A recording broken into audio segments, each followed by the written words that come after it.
Welcome to Marriott MBA Today. I'm your host, Dan Patton, and I'm joined by John Dotson today. John, thank you very much for coming. Yeah, thanks for having me. John is a second-year MBA who interned over the summer at Apple. And so I think given that you interned at Apple, you're in a pretty unique position among the classmates, and I think a lot of people would like to know a little bit about some of the inner workings of Apple. So if you don't mind, we'll start right off with just some questions about, tell me a little bit about the culture at Apple. How rigid was it? What was your day-to-day life like in the area that you worked in? Okay. It's kind of just a step back and kind of where I was working. I was working at Apple Retail, IT. So I was in the corporate IT division, working with the people in charge of the Apple store.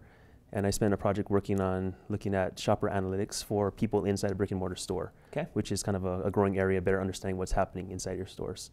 And looking back at the culture, it was actually surprisingly relaxed, more than I expected.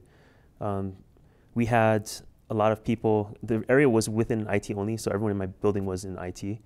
But people would come 9:30 in the morning, and they would go home from 5 o'clock, the parking lot started to empty out. People enjoyed being there. It was a lot of fun. So it was a lot of interaction, collaboration, and talking within the office building, but they were there for work, and when they were done, they were gone. Interesting.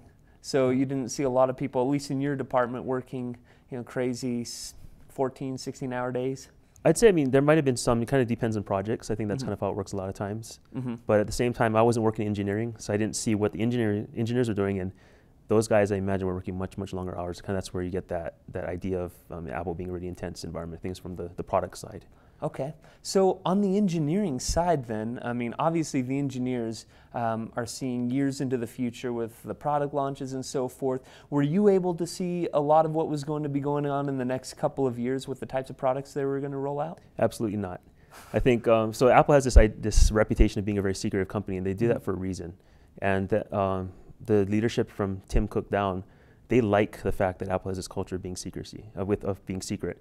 And so within products and things like that, it's a need-to-know basis. People in IT absolutely have no reason to know about what's going on in technology. Within the product development area.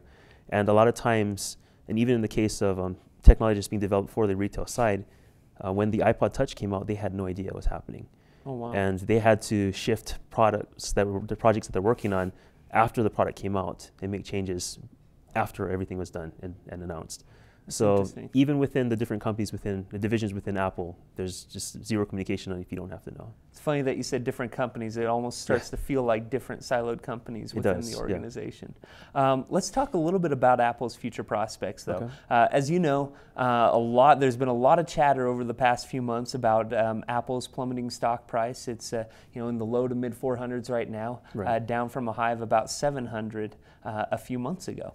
Right. And so what's your take on that? I know that there's a lot of investor chatter that people are starting to get a little bit uneasy as to what's going on, but is Apple really in such a worse position today than they were, say, 5 months ago? I think stock market prices, there's a lot of different reasons why the price moves. And I think in regards to leadership, I think they got a solid leadership base there, the people that know what they're doing. And they have, even looking at after Steve Jobs passed away, they have years of products already in their pipeline that they're working on. I think a lot of the reasons for that is, of course, there was maybe some ho-hum about the iPhone 5 when that came out. Right. You've got intense competition from the Android platform. So there's a lot of things happening on the product side. I think they've got some great things coming out. People are always looking at Apple going to TV. Nothing has happened yet. Although I think that is an area they're definitely looking into. But another thing is with the Apple stock itself, where they had a whole situation with the board and one of the major shareholders complaining about how Apple's using its cash. And Apple's got a huge amount of billions of dollars of cash just sitting in a stockpile that they're not using. Right. At the same time, because they have that, I think Apple's going to be a solid company because they've got this foundation that they're not worried about debt or any kind of equity that they have to pay off or focus on that. And they have the cash to be able to do what they need to do. Okay, so you're not really worried about Apple's long-term prospects in terms of maintaining its status as the giant that it is today? Yeah, long-term, I'm not worried about Apple as a company. Okay. Of course, if you're worried about your retirement and having to figure out what's going to happen within the next few years, who knows? But I think Apple will be a long-term call, yeah.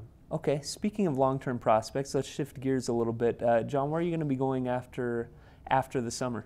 Okay, so after you graduate? Right. So I signed an offer with Yahoo. Okay. So I'll be going to work with them as a product manager, actually entering in their new product manager training program for MBAs.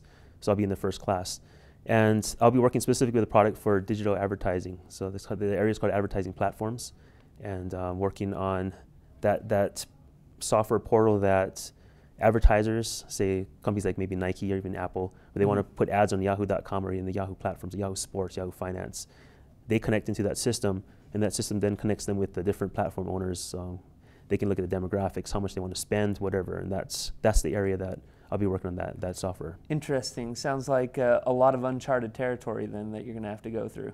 It's going to be an interesting space. I mean, it's a revenue generator for the company, which I really like that. I want to be a part of the business. I was working in corporate IT all this time in my background. I want to be able to go out into an area where I'll be working with actual customers that are outside the company, an area that's going to generate revenue for the business. And the area of data analytics is very, very, very large, and I think a lot of importance in that area now, and that's a very big part of this division I'll be working in. Well, and I think this is a very interesting time at the company that you're going to be working at. I mean, Yahoo is definitely in a transition period. We've been seeing their stock price going steadily up since Marissa Mayer took over as CEO. What do you think about the future prospects for Yahoo? I'm excited. The reason why I picked it, I mean, looking at working in a company like Apple, working in a company like Yahoo, they're very different positions, where Apple is sitting at the top trying to fight competition, pushing them down, whereas Yahoo is really trying to reach out and redefine who they are. And I think that's a very intriguing opportunity. It's a very big company, but I think a lot of area for growth.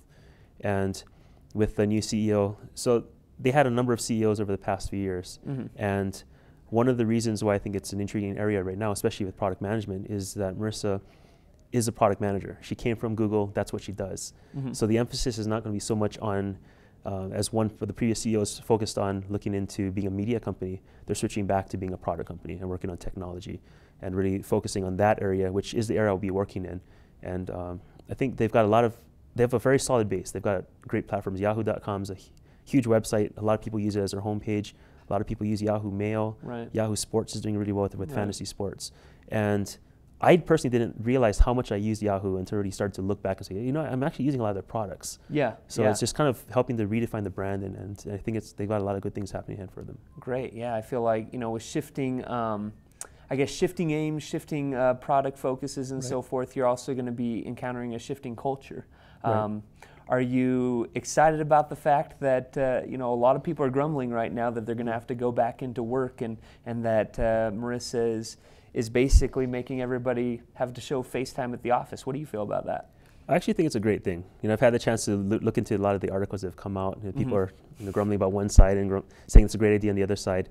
I personally would prefer to be in the office to communicate with people, and it doesn't hurt when you have free food. That's going to save me a lot of money right there.